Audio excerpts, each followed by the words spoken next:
I move that this bill now be read a second time. Mr Deputy Speaker, all too often we've heard the stories of farmers who, during drought times or difficult times, are forced into debt and despair. For some, their worlds come crashing down completely. The farmer's suicide rate is desperately high, many times the suicide rate of non-farming families.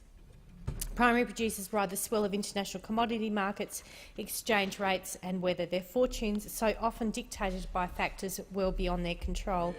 And many family farmers hope to make profits over a multi-year cycle, using the good years to build their financial buffer to see them through the bad. Capital-rich and income-poor, the ability of smaller primary producers to pay their creditors is reliant upon these profits in the longer-term cycles. Banks have not always been accommodating of these vagaries as faced by farmers. Everyone in a rural community during a downswing would have heard the stories of woe where banks have not been willing to throw farmers a lifeline so as to protect their loan book. Banks have an obligation to their shareholders and cannot be expected to prop up failing farms more than they can to be expected to prop up any genuinely failing business.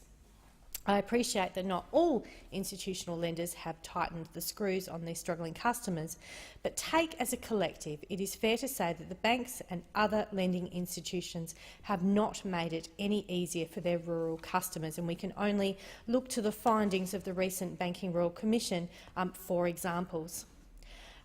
And horror stories that came out of that Banking Royal Commission proved the farmers right. The banks were giving them and other customers a raw deal.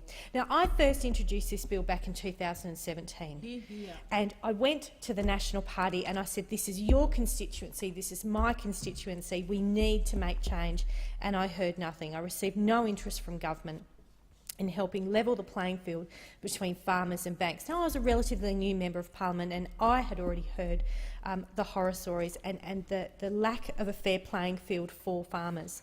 And as I said, now the Royal Commission report has been released, and it is my hope that the government will suddenly become interested in this. The banks have behaved badly and this bill addresses the real problems. And albeit nearly 2 years later, we can act now. We could use this week to get this legislation